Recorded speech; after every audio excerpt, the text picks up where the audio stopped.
Hi, I'm Odellin. I crossed a flooded city just to surprise my sister on the biggest day of her life, only to be treated like a stranger and erased like I never existed. But the cruelest part wasn't being turned away at the door. It was realizing they had been crossing me out of their lives long before tonight. Why did it take me so long to see it? Before we dive in, tell me, what time are you listening to this and where are you tuning in from? Drop a comment below. I'd love to know. And hold tight, because what happened next would shatter everything they tried so hard to hide. The rain hadn't stopped for 2 days straight, and Houston was drowning.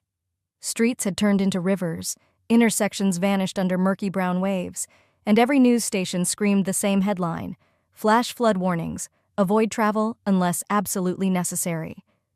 I knew better, but this wasn't just any day. I shoved a pair of old sneakers into the back seat of my aging sedan, double-wrapped the fragile gift in waterproof fabric, and placed it carefully inside.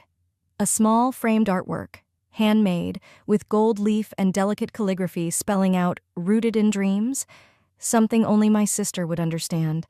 It had taken weeks of stolen evenings to finish. I wiped my wet hands against my jeans and took a steadying breath. I wasn't going to miss today, not for a little flood. Starting the engine, the wipers screeched to life against the windshield, already fighting a losing battle. Early morning light struggled through the dense gray clouds, casting everything in a pale, weary glow. As I pulled onto the main road, water sloshed over the tires and my chest tightened, but I pressed forward.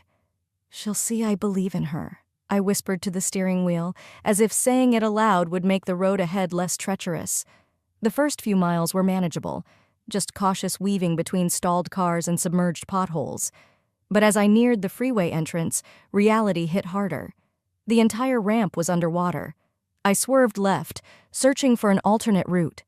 The detour took me through back streets I barely recognized, where the water ran like small rivers, tugging at the car with every surge. The thudding of the wipers became a relentless heartbeat, matching the rhythm of my pulse. Each block was a negotiation with nature. One wrong move and I could be stranded, or worse. There were moments I second-guessed myself. When the water rose up to the bottom of my doors, when another car floated, half sunk, abandoned by its owner. I could have turned around. Should have, maybe. But every hesitation was met with a memory. The late nights I spent encouraging my sister to chase her dreams, the pep talks before interviews, the silent prayers when her startup faltered. I needed her to know I was still her biggest believer. The 6-hour drive felt endless, my hands aching from gripping the wheel, my back stiff from tension. By the time the venue's shimmering glass facade appeared through the misty rain, I almost didn't believe it was real. I pulled into the flooded parking lot, tires slicing through the puddles, the car protesting every inch. Stepping out, the cold rain soaked me instantly, flattening my hair against my scalp, seeping into my sleeves. I clutched the wrapped frame close, careful not to let it touch the ground. The building was a marvel, sleek glass and steel rising like a jewel against the dreary sky. Inside, golden lights twinkled, and the soft strains of a string quartet floated out whenever the doors opened to admit another guest. Heart-pounding, I approached the front gate, smiling despite my drenched clothes and muddy sneakers. This was it. The moment she'd see me and know, really know, I was proud of her. A man in a dark security jacket blocked my path. His expression wasn't cruel, just tired, professional. "Deliveries go around back," he said, pointing over his shoulder. I blinked, unsure I'd heard right. "No, I'm not delivering anything. I'm family. I'm her sister." I lifted the frame slightly, the plastic wrapping dripping water onto the marble steps. He frowned, glancing down at my soaked jacket, my sneakers, the unruly state of me. "Wait here," he muttered, pulling out his radio and turning away. I stood shivering, feeling smaller by the second, while dry, polished guests in cream and gold slipped past me without a second glance. Some even stared, their eyes darting to the water pooling around my feet. A beat later, the security guard waved me through with a stiff nod. I forced a grateful smile, though the damage was already done. Inside, warmth hit me like a wall. Heat, soft music, the perfume of expensive flowers. My sneakers squeaked on the marble floor, and the gift in my hand suddenly felt childish, out of place among the crystal vases and towering floral arrangements. I spotted my reflection in the vast mirror-lined lobby, hair plastered to my forehead, jeans clinging to my legs, jacket soaked through. Around me, women floated in cashmere coats and satin heels. Men in tailored suits laughed over champagne. A thought whispered through me like a draft. Maybe I should have stayed home. I tightened my grip on the frame and squared my shoulders. No, I hadn't come all this way to vanish now. Ahead, past the sweeping staircase and rows of velvet chairs, was the grand stage, an ornate platform framed with roses and gold banners. And there she was, my sister, laughing, surrounded by a tight circle of executives, champagne flutes glittering in their hands. Her blonde hair perfectly curled, her makeup flawless, her posture regal and poised like a queen greeting her court. She hadn't seen me yet, and despite the exhaustion soaking into my bones, my heart lifted. This was the moment I had come for. I wiped my palms on the side of my jeans, the fabric still damp from the rain, and pushed through the gleaming lobby toward the stage where Seraphine stood. The air inside was warm and fragrant with expensive lilies, but my skin still shivered from the cold. Every step echoed embarrassingly off the marble floor, my soaked sneakers announcing my presence louder than I wanted. I rehearsed the words in my head. "Congratulations. I'm so proud of you." Simple, straightforward. That was all I needed to say. As I neared the polished group surrounding her, my heart fluttered. Seraphine's laughter carried easily over the background music, light and bright, the way it always was when she was holding court. She caught sight of me just as I lifted a small wave, the wrapped gift still clutched protectively in my other hand. But her smile didn't widen. It faltered. Just a fraction. I slowed, uncertainty prickling the back of my neck. Before I could call her name, a man beside her, older, silver-haired, confident in the way that suggested money and authority, leaned in and asked, "Who's that?" Seraphine's hesitation was barely a beat, but it sliced through me like a cold knife. She laughed, almost too loudly, and said, "Oh, just someone who helped deliver a few things earlier." The blood drained from my face. I stood there, dumbly smiling, the damp gift slipping slightly in my grasp. I felt the curious eyes of the group flicker toward me, then politely away, as if I was no more interesting than a passing waiter. Seraphine didn't move toward me. She didn't call me over. She didn't correct herself. Swallowing the lump in my throat, I stepped forward anyway, forcing my feet to obey even as my chest tightened painfully.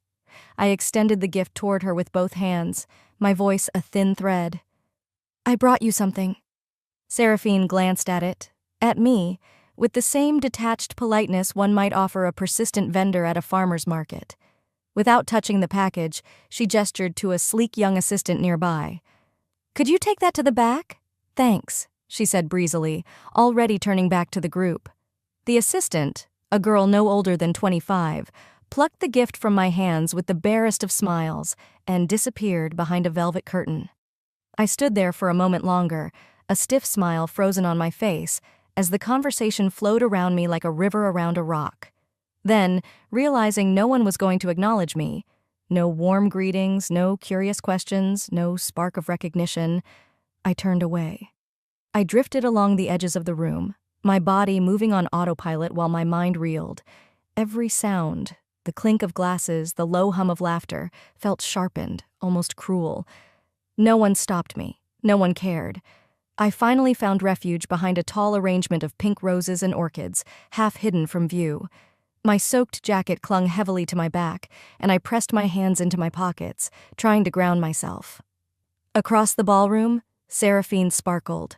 Toasts were being made, cameras flashed, and she stood at the center of it all, radiant, magnetic. She didn't look once in my direction. I could have left. Every cell in my body screamed at me to. Pride, humiliation, and heartbreak all twisted together inside me, an unbearable knot. But something stronger kept me rooted there. A stubbornness, maybe, or a need to see it through. Instead, I lowered myself onto a cushioned bench near the floor-to-ceiling windows, tucked in the farthest corner of the room. The cold from my wet clothes seeped into my bones as I stared out at the flooded streets beyond. And that's when it started. The memories. Tiny cracks in the polished image I'd clung to for years began to split open, one by one. The missed birthdays, the unreturned calls, the time she introduced me to her friends as an old family friend instead of her sister. I had always brushed them aside, made excuses for her. She's just under a lot of pressure. She doesn't mean it like that. She loves me, just in her own way. But tonight, sitting there invisible in a room full of strangers celebrating her success, the truth settled over me with devastating clarity. Maybe love wasn't enough. Maybe it never had been. As the storm raged against the glass outside, a different kind of storm began inside me, a reckoning long overdue.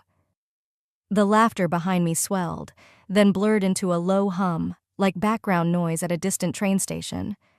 I sat there, my back pressed lightly against the cold glass, feeling more like a ghost than a guest.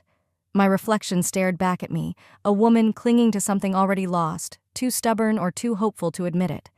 For a long while, I just sat there. The world around me spun, glittered, moved forward. I stayed frozen. One memory slipped through first, quiet, almost apologetic. I was 23. It was Christmas Eve, and the entire family had decided last minute to gather at Aunt Lorna's house across town. I found out about it because a cousin posted a photo online, everyone smiling around a table heavy with food. I hadn't been invited. When I called Mom to ask about it, she laughed it off. "Oh, honey, it was just a spontaneous thing. You know how these things happen." I nodded, pretended it didn't matter. Another memory pushed forward. Seraphine's college graduation. I had worked 2 jobs back then, scraping enough together to buy her textbooks, paying for things she never even thanked me for out loud. During her speech, she tearfully thanked everyone who supported me, especially my amazing family, and rattled off names. Mine wasn't among them. I was there, sitting in the back row, clapping until my hands stung. I told myself then that it wasn't important, that she knew deep down how much I loved her. How many times had I made excuses? How many cracks had I covered with the same tired brushstrokes of hope? Around me, the celebration rolled on, an endless whirl of clinking glasses and practiced laughter, the kind that looks good in photographs but feels hollow if you stand too close. My gaze drifted across the room and landed on a display near the entrance, a series of framed photos lined up carefully on a long white-clothed table. I rose slowly, almost without realizing it. My feet moved of their own accord. There she was, Seraphine, in every frame. Seraphine at birthday parties, cutting into frosted cakes. Seraphine on vacations, standing atop sunlit cliffs. Seraphine at Christmas, in sparkling gowns, arms looped through those of relatives and friends. I leaned in closer. Some of those events I remembered. I had been there. I had sat at those tables, smiled for those pictures. But in every frame now displayed, I was missing, cropped out, edited away. In one photo, I recognized a cropped hand reaching toward the cake, a hand wearing a bracelet I remembered gifting myself. My hand. But my face was gone. Gone as if it had never existed in that space, at that time with those people. I blinked hard against the sting rising behind my eyes. They hadn't started erasing me tonight. They had been doing it for years, quietly, carefully, so subtly that I hadn't noticed until the gaps became too big to fill. The realization didn't come with a thunderclap or a tearful breakdown. It came the way winter sneaks up overnight, silent, irreversible, leaving you waking up in a world that looks the same, but feels infinitely colder. I returned to my seat by the window, my knees trembling slightly. I watched the server weave through the crowd, balancing a silver tray topped with champagne flutes. He paused near me, offering the tray with a polite nod. I shook my head. There was nothing left to celebrate. Instead, I caught sight of my reflection again, ghostly against the darkening glass. My hair still clung damply to my forehead, and my jacket, though drying now, looked wrinkled and worn compared to the polished sheen around me. And in that reflection, beyond my tired face, I saw Seraphine laughing with a tight-knit circle of executives, laughing like I had never existed, laughing like I had never mattered. Their joy didn't hurt because it existed. It hurt because it felt so natural without me, and for the first time, I didn't rush to explain it away. I didn't tell myself I was being sensitive. I accepted it. I wasn't part of their story anymore. Maybe I never truly had been. I rose from my seat by the window, the muted laughter behind me shredding what little strength I had left. I needed air, or at least space where the walls weren't so thick with carefully curated lies. Without a plan, my feet carried me toward the side of the venue, past clusters of chatting guests and glittering chandeliers. I spotted an unmarked door near a hallway, and, without thinking, pushed through. The change was immediate. Gone was the polished scent of champagne and perfume. Here, the hallway smelled faintly of floor polish and the heavy sweetness of wilting roses from the floral centerpieces waiting to be moved. Dim light buzzed overhead, casting long shadows along the narrow passage. I leaned against the wall, just breathing. The world out there kept spinning without me, so I needed a minute to remember how to stand still without falling apart. Soft voices floated around the corner. I didn't intend to eavesdrop, but something in the tone, too casual, too familiar, made me freeze. I moved a few steps forward and stopped, hidden behind a rolling cart stacked with branded gift bags. I recognized Seraphine's voice immediately. "Like a stray showing up at a wedding?" she said, laughing lightly. The man beside her, a voice I didn't recognize, chimed in, amused. "Yeah, just smile and steer her out of the way. Pretend we didn't know she was coming. It's easier." Someone else snorted. "She doesn't fit the brand. You can't have sloppy family drama at a launch party." Another peal of laughter. My hands gripped the metal bar of the cart so tightly that the sharp edge dug into my palm. The words tumbled over me, casual, almost bored, like discussing a faulty piece of furniture you quietly move out of a picture frame. "She's not really part of it anyway," Seraphine added, tone light. "She never was." The hurt didn't come like a stab. It seeped in slow, like ice water slipping into your shoes when you're already too numb to run. I stepped back, barely breathing. My soaked sneakers made a faint squeak against the polished floor, but the voices behind the wall of gift bags kept laughing, oblivious. Turning to leave, I caught sight of a clipboard sitting abandoned on a small side table near the door. Instinct, or maybe something darker, pulled me toward it. The guest list. My name was there, halfway down. A thin, precise red line ran straight through it. Not a mistake, not an oversight, a decision. I stared at it, every beat of my heart thudding painfully in my ears. There was no explaining it away this time. No, maybe they forgot, or maybe it wasn't personal. They had planned for me to be invisible, to be erased. I folded the top page quietly and slipped it into the inside pocket of my coat. It crackled slightly against the damp fabric as I patted it flat. The evidence weighed no more than a few sheets of paper, but it might as well have been a stone pressing down on my chest. I stepped back into the main hallway, blending once again into the forgotten corners of the event. I smoothed my jacket, my fingers trembling only slightly now. Something inside me, something soft and foolish, had snapped clean. I no longer needed to wonder if I belonged. I no longer needed to beg for scraps of acknowledgement. They had spoken clearly, and this time I would listen. As I made my way back toward the side entrance, their laughter still floated in the air like smoke from a house already burned to ashes. It didn't sting the same anymore. It didn't drown me. It fueled me. I tucked the folded guest list deeper into my pocket, a small smile touching the corner of my lips. A smile not of happiness, but of cold clarity. I didn't rush back into the main hall. I moved slowly, blending with the shifting clusters of guests, feeling their laughter and clinking glasses swirl around me like a world I no longer belonged to. The guest list hidden in my pocket crinkled softly with every step, a fragile reminder that I wasn't crazy. For once, I wasn't going to second-guess myself. Scanning the room, I spotted Seraphine near the dessert bar, posing for photos with a pair of executives holding glasses of sparkling wine. She laughed easily, tipping her head just so for the camera. Her hair was flawless, her smile sharp and polished. I waited until the photographer glanced down at his equipment, fiddling with his settings. Seizing the moment, I crossed the polished floor toward her, every footstep deliberate, my heartbeat steady.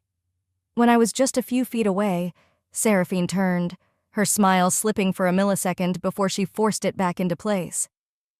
"Smile for the camera," she whispered through her teeth, her lips barely moving. I didn't. Instead, I looked her straight in the eyes.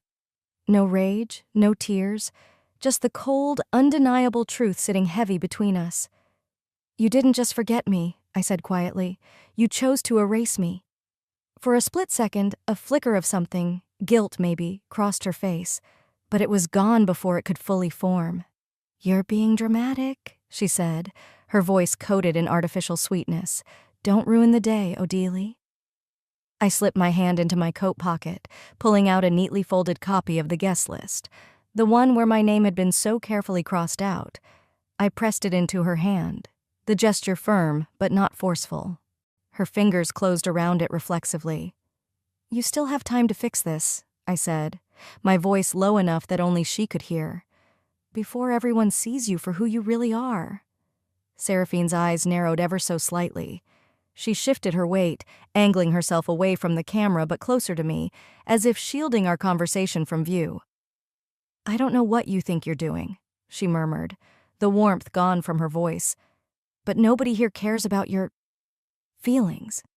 She glanced down at the folded paper, then back at me with a glint of amused cruelty.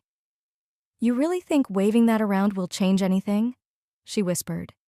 You'll only embarrass yourself, sweetheart. People like winners, not strays. Without another word, she crumpled the copy into a tight ball with one hand, then tossed it into the nearby trash bin like it was nothing more than a used napkin. My chest tightened, but not with sadness anymore, not even anger. What settled in was something cleaner, sharper, resolve. There was no salvaging this. There never had been. Seraphine smoothed her dress, flashed another bright, hollow smile at the waiting photographer, and turned away as if our conversation had been nothing more than a minor inconvenience. I stood there for a beat longer, not because I was stunned, but because I wanted to memorize this moment. The way she chose cruelty, not out of necessity, but because it was easy, because it was second nature. Adjusting my coat, I felt the original guest list, the real one, still secure in my pocket. Untouched, safe. No matter how many copies she trashed, she couldn't erase what she'd done. Not anymore. I turned away, weaving through the crowd with steady steps, my shoulders square, my head high. I didn't flinch when I passed smiling groups. Didn't pause when another photographer aimed his camera at a nearby table. For the first time in years, my hands didn't tremble. The world that once made me feel so small now seemed smaller itself. And me? I was done shrinking to fit it. I walked back into the ballroom, the noise washing over me like a tide I no longer cared to swim against. My hands were steady now, my mind colder than the air-conditioned room around me. I drifted toward the back, near the refreshment tables where staff in black vests hurried to replenish half-empty trays of hors d'oeuvres. I stood there quietly, pretending to study the glittering display of desserts while my eyes scanned the room. Seraphine was across the floor, her laughter floating above the crowd like the tinkling of crystal. She looked radiant, untouchable, and utterly false. I focused on controlling my breathing, counting each inhale as a tether to keep me grounded. It almost worked, until a staff member approached, clipboard in hand, voice unnervingly loud. "Excuse me, miss," she said in that customer service tone too bright to be kind. "This area is reserved for invited guests only. Vendors and delivery staff are kindly asked to remain in the service areas." For a beat, the room stilled. Conversations faltered, heads turned. I felt the weight of their stares, the judgment in their narrowed eyes, the dismissive curl of their lips. Some looked amused, some just looked away, embarrassed on my behalf. And there, a few feet away, Seraphine sipped from a flute of champagne, carefully avoiding my gaze, though I caught the satisfied smirk tugging at the corner of her mouth. The old me, the girl who swallowed humiliation like bitter medicine, would have mumbled an apology, ducked her head, and slinked away. Not today. Still, I forced my body to comply with a calmness I didn't feel. I nodded to the staffer with mechanical politeness and turned toward the exit, my coat brushing lightly against my calves. Each step toward the door felt heavier, as if I were dragging all the years of ignored slights, broken promises, and quiet betrayals behind me like a funeral procession no one else could see. Their whispers buzzed faintly behind me. Who let her in? I heard she's just a half-sister. No wonder she doesn't fit. Their voices weren't knives. They were needles. Hundreds of tiny, careless punctures I no longer had the strength to ignore. I reached the threshold of the hall, my hand grazing the brass handle, and paused. Something inside me cracked, sharp, clean, final. I turned around, not abruptly, not dramatically. I pivoted slowly, deliberately, planting my feet shoulder-width apart, facing the sea of tailored suits and silk dresses that had once felt like walls I needed to climb. Now they were just wallpaper. My hand slipped into my coat pocket. My fingers brushed the crisp edge of the original guest list, and something else. I pulled out the envelope I had packed days ago, almost as an afterthought, when I debated whether bringing a gift was still appropriate. It was a simple, heavy envelope, the original copy of a sponsorship agreement I had co-signed to help Seraphine secure her business loan years ago. My name, my stake, buried under layers of forgetfulness and selective memory. The laughter and chatter resumed as people turned back to their conversations, having decided my embarrassment was complete. They had no idea. I walked back toward the main floor, each step cutting through the crowd like a knife through fog. My plan wasn't fully formed, but one thing was clear. If they thought they could humiliate me into silence, they had miscalculated. Badly. As I neared the main stage where Seraphine stood preening for another photographer, I saw her glance my way, this time with a flicker of confusion. Maybe it was the way I held my head higher. Maybe it was the way I didn't look at her with wounded eyes anymore. Maybe, just maybe, she realized too late that whatever leash she had imagined was around my neck had snapped. I didn't speak yet. Timing mattered. And they had just handed me the perfect stage. With the folded guest list hidden deep in one pocket and the sponsorship document clutched in the other, I smiled slightly to myself. I had crossed my last line. Now it was time to let them feel the consequences. The texture of the guest list brushed against my fingers, but it was the familiar weight of another document, sealed tightly in a manila envelope, that steadied my spine. I inhaled deeply, letting the sharp scent of floor polish and expensive perfume burn into my lungs. As I stood there just beyond the archway leading back into the main room, it struck me with crystalline clarity. I didn't have to scream to be heard. I didn't have to make a scene to expose what had been hidden. I just had to place the truth where it could no longer be ignored. Slipping the folded guest list into the envelope, I crossed back into the crowd, moving like a ghost among them. My coat, still damp around the hem, swished against my ankles. I walked purposefully toward the table at the side of the stage, the one stacked with announcement folders and cue cards for the speeches. Most of the staff were busy bustling around the main floor, replenishing drinks and straightening linens. No one noticed me. I found the folder labeled VIP Remarks and, with a single breath to calm my nerves, tucked the envelope inside. I adjusted the papers just enough so that when the event coordinator or Seraphine opened it during the champagne toast, the evidence would slide out naturally. Unavoidable. Undeniable. When the deed was done, I stepped back and melted into a shadow near the far wall. Now it was a waiting game. Seraphine, unaware of the silent trap laid at her feet, was in full performance mode. She floated from table to table, laughing too brightly, her arm lightly brushing the sleeves of executives, politicians, old money socialites. Her voice carried across the room, sugary and false. I caught snippets. So blessed for your support. Couldn't have done it without this amazing community. I leaned casually against the refreshment table, pretending to study a cluster of pastries as my heart thudded not from fear, but from an electric, almost sacred anticipation. Then, the counterstrike came. Whispers, sharp and deliberate, started to weave their way through the clusters of guests like a poisonous vine. She's drunk. Came in ranting about money. Poor thing. Some families just can't help but drag drama into success. I didn't have to look around to know the source. Seraphine's assistant, a willowy brunette with a clipboard glued to her hand, glided from group to group, leaking the same narrative with strategic precision. I met a few glances thrown my way, pitying, amused, dismissive. If this had happened hours ago, it would have broken me. Now, it only confirmed one thing. I had chosen the right battlefield. I smiled thinly, a private smile no one could mistake for weakness, and straightened my coat. I made no move to defend myself. No outbursts, no desperate explanations, because in minutes, they would all see. The event coordinator, a tall man in a charcoal gray suit with an earpiece snug in one ear, stepped onto the stage. He cleared his throat and motioned for the guests to settle. A muted clinking of glasses and low murmurs filled the space as people turned their attention to the front. I shifted slightly to get a better view, careful not to draw attention. Seraphine swept up the stairs in a practiced glide, accepting the microphone with a gleaming smile. Her dress shimmered under the lights, every inch the image of success and gratitude.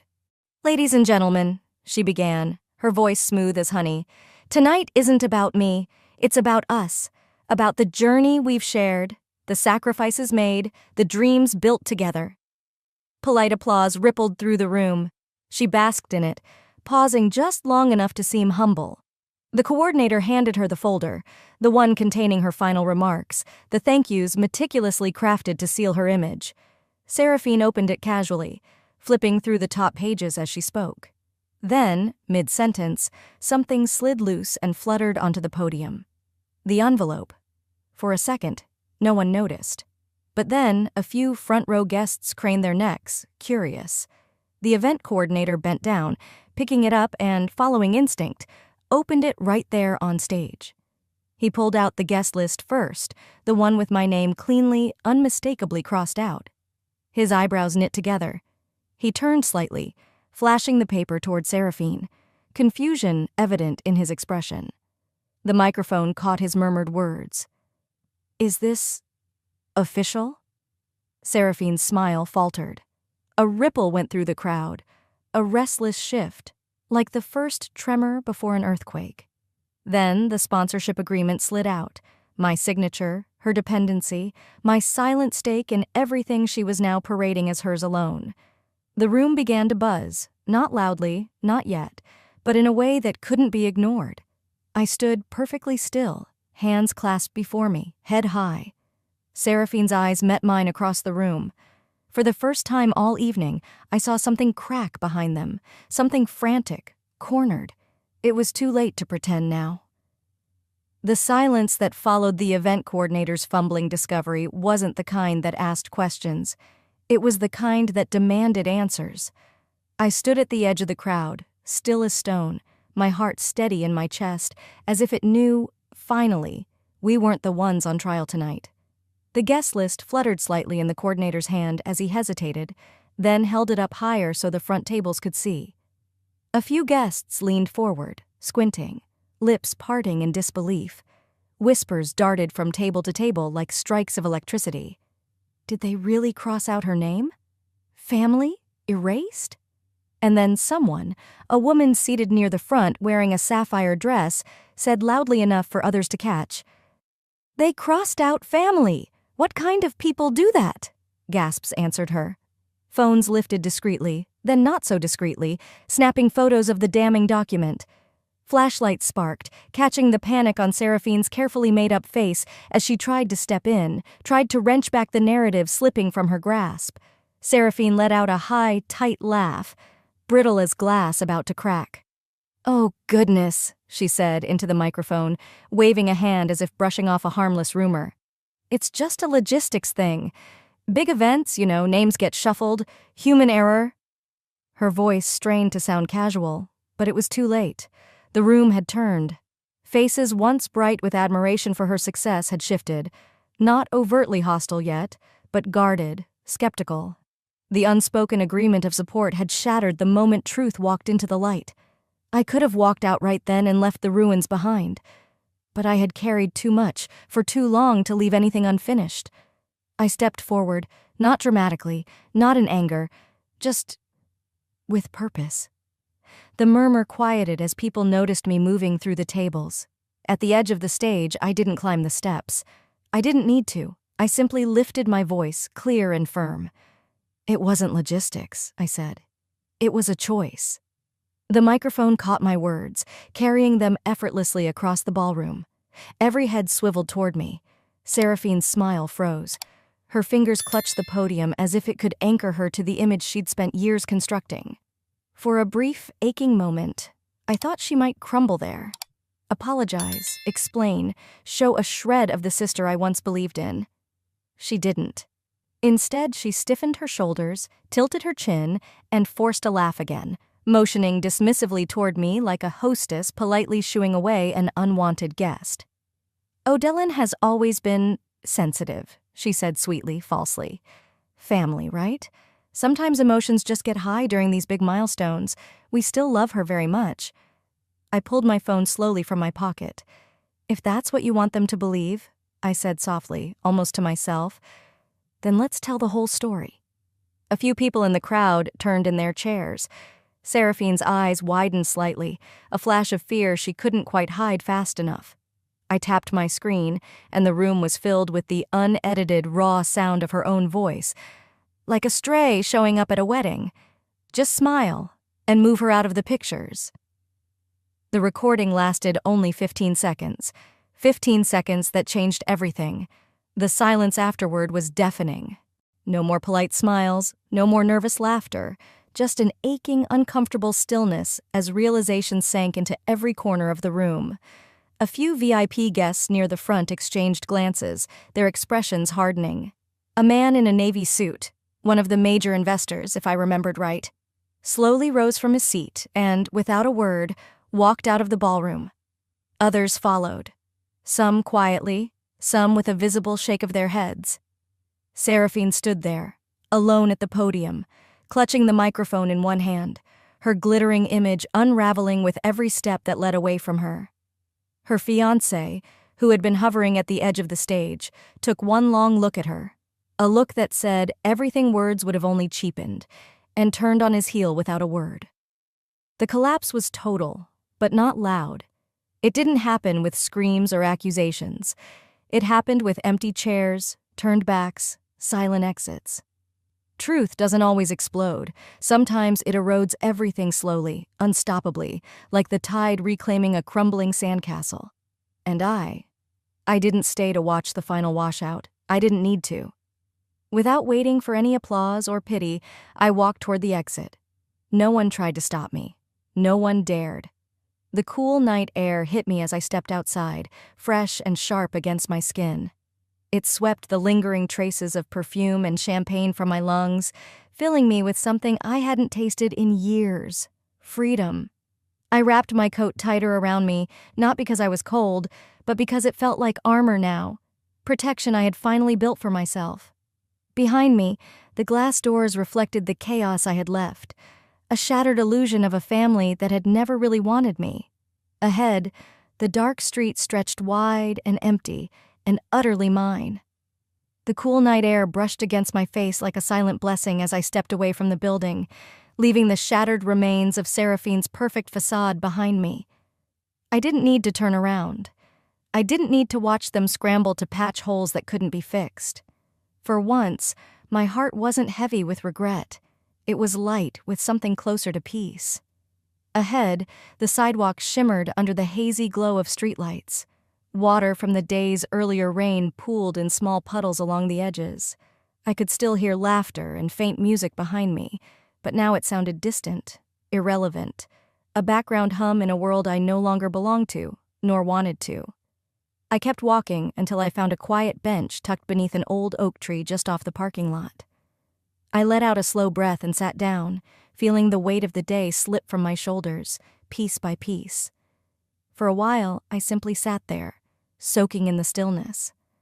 I thought about every time I'd crossed flooded streets, literal and emotional, thinking that love waited for me on the other side if only I was patient enough, loyal enough, forgiving enough. But tonight had shown me the truth. Love that must be earned by suffering isn't love at all. It's a bargain you're not supposed to make, and it's a bargain I would never make again. I pulled the small, damp envelope from my coat pocket.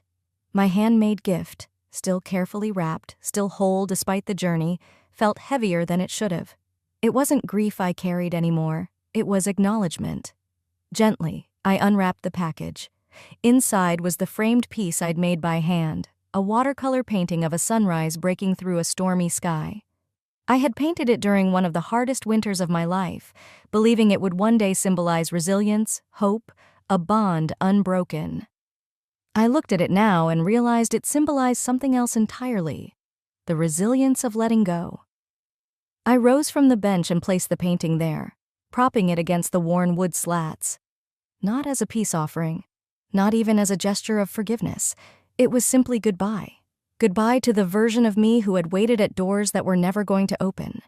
Goodbye to the hope that family always means kindness. I didn't need to destroy the painting. I didn't need to tear it apart in anger. Letting it sit there, abandoned but intact, said everything that needed to be said. As I turned and walked toward the parking lot, my phone buzzed in my pocket. I hesitated, then pulled it out. A new message glowed on the screen. From Seraphine. "Can we talk?" No apology, no acknowledgement, just 3 empty words. I stared at the message for a moment, then slid the phone back into my pocket without replying. Some bridges don't burn in flames. Some just sink quietly beneath the water, leaving no sound, no smoke, no warning, just a soft, inevitable end. And some bridges should never be rebuilt. The drive home was quiet. Houston's city lights blurred into long golden trails across my windshield. I kept the windows cracked just enough to let the crisp night air wrap around me, cool and comforting. When I pulled into my apartment complex, the rain that had hung heavy all day finally let go. But it wasn't a violent downpour. It was a soft, persistent drizzle, as if the sky itself was exhaling a long-held breath. I watched it for a moment before stepping out of the car, letting a few droplets find my face. Inside my small apartment, everything felt different, not because anything had changed, but because I had. Days passed, and with them, the residue of that night faded like mist burning off in the morning sun. One afternoon, just as I was finishing a new painting at my kitchen table, my phone rang. I almost didn't answer, but curiosity won out. It was one of the guests from Seraphine's event, a woman who had left early that night, her disapproval carved into every line of her face. She introduced herself properly this time, with a warmth absent from the party, and asked if I would be interested in collaborating on a community art project she was organizing. Not because I was anyone's sister, not because I had connections, because she had seen something in me that night, the quiet power of refusing to be erased. It wasn't the grand gesture that mattered, it was the quiet refusal to disappear. That weekend, I met with a few friends at a local cafe. Real friends. People who had shown up on rainy days without needing an invitation. We laughed over cheap coffee, shared plans for the small gallery event I had long dreamed of hosting. For the first time in years, I wasn't waiting for anyone's permission to take up space. I was simply here. And it was enough. Later that evening, back in my tiny studio, I pulled out a fresh sheet of watercolor paper. With steady hands, I sketched a woman, barefoot and strong, crossing a flooded street toward a new sunrise. No one was waiting for her on the other side. She wasn't crossing for anyone else anymore, only for herself. Sometimes the people who hurt you most aren't strangers. They're the ones you once crossed storms for. But healing isn't about dragging them with you. It's about letting the rain wash them away, so you can finally see the clear sky. Have you ever crossed a storm for someone who left you standing in the rain? Share your story in the comments. I read everyone. Sometimes walking away isn't weakness, it's wisdom. Not every family story ends with reconciliation, and that's okay. Healing means choosing yourself, even when it hurts. Have you ever faced a moment like this in your own family drama? Share your story in the comments. I read everyone. If you found a piece of yourself in this journey, don't forget to subscribe for more true, heartfelt family drama stories.